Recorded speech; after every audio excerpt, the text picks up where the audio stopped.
The story of Mr. Noisy.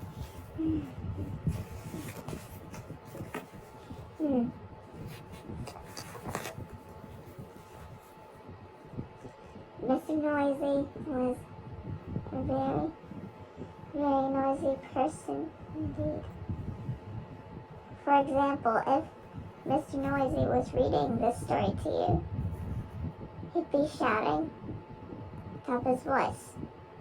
And the top of Mr. Noisy's voice is a very loud place indeed.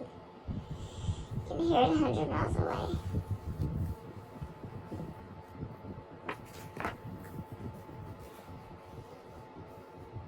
For example, when most people sneeze, you can hear in the next room. But achoo!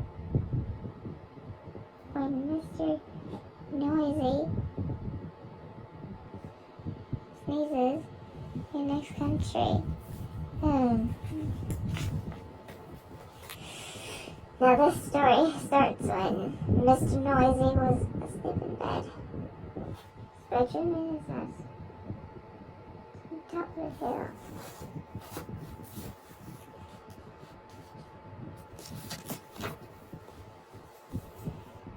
He was snoring and as you can imagine, when Mr. Noisy there's a snore with hearing. Sounds like a herd of elephants in a snore.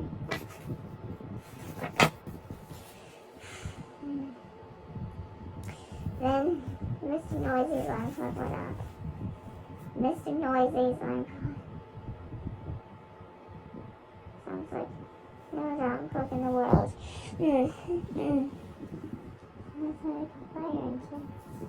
Mr. Noisy woke up. He probably lived in Wotown, which is at the bottom of Mr. Noisy's hill.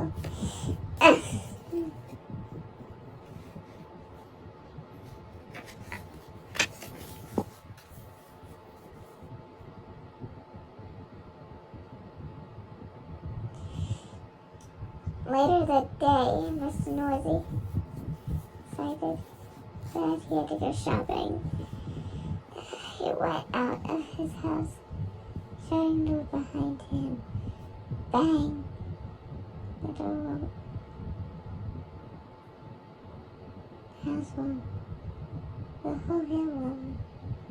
Wotown wobbled, even a bird flying high above wobbled.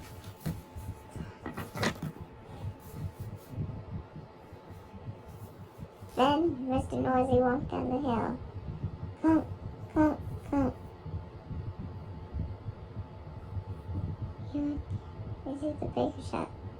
Crash! Went the doors open. Bang! Went the doors shattered. I'd like a loaf of bread, boomed Mr. Noisy to Mrs. Crown, the baker's wife. Mrs. Trim was let him laugh.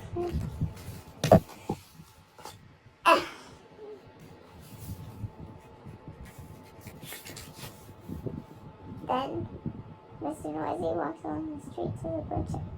Come, come, come. He went into the butcher shop.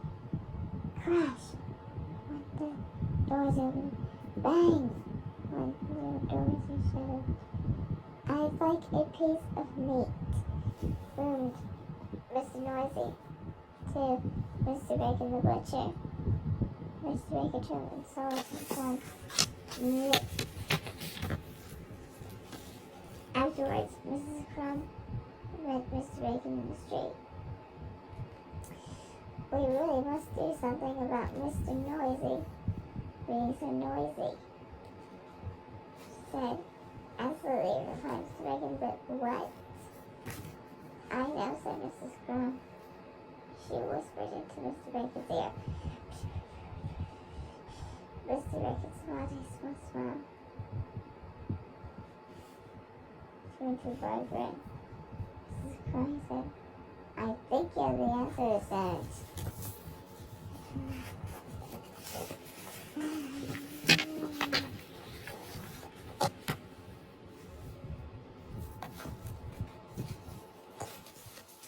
The following day, Mr. Noisy again went shopping down to Wobbletown. Clump, clump, clump. He went into Mrs. Crow's shop. I'd like a loaf of bread, he boomed. Sorry, what did you say?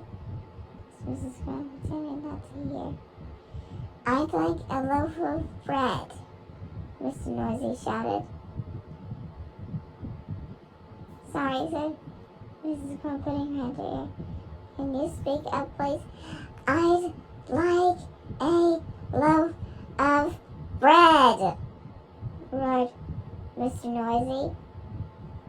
I can't hear you, replied Mrs. Crow. Mr. Noisy gave up and went out.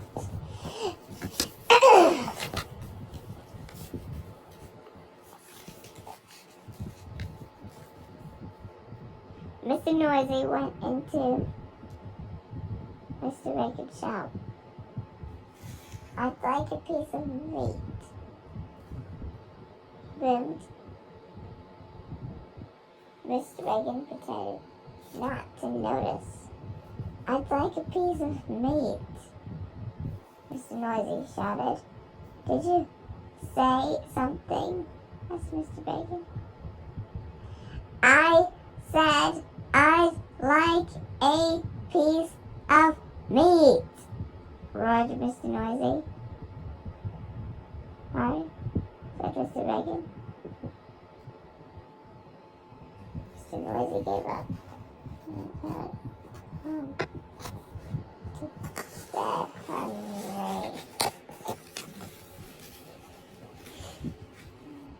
The day after, Mr. Noisy tried again. He went into Mrs. Crow's shop. I'd like a loaf of bread, he boomed. A what? asked Mrs. Crow. Mr. Noisy started shouting at the top of his voice. I'd like a loaf of... Then he stopped. And he thought. He said quietly, I'd like a loaf of bread. This is fun. This is fun for a certain way. So,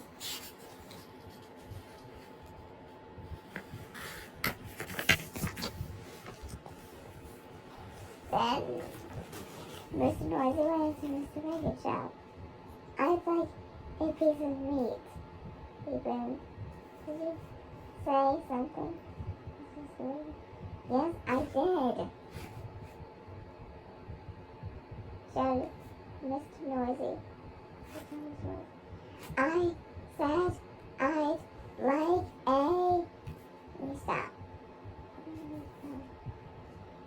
So quietly, I'd like a piece of meat, was he said. So he was going to share. So carrying his bread and his meat, Mr. Noisy set off on the hill. Clump, clump, clump.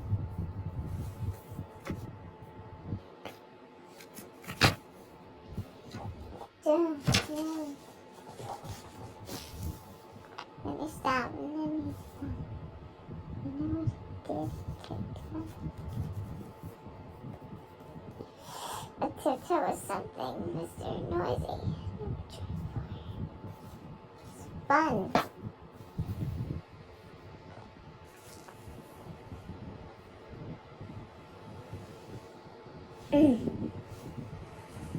Mr. Noisy arrived at his front door.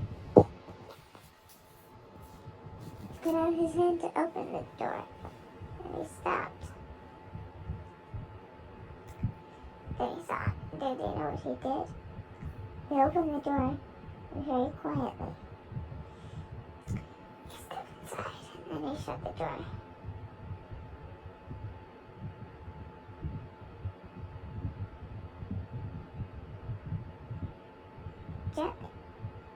quietly and gently. Richard thinks Mr. Noisy enough. Try before he... That was one too. And do you know something? From then until now, Mr. Noisy. Mr. Noisy.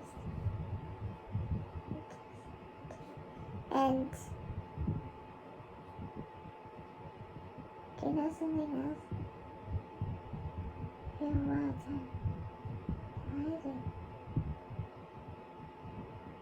Especially this Christmas. Do you know something else?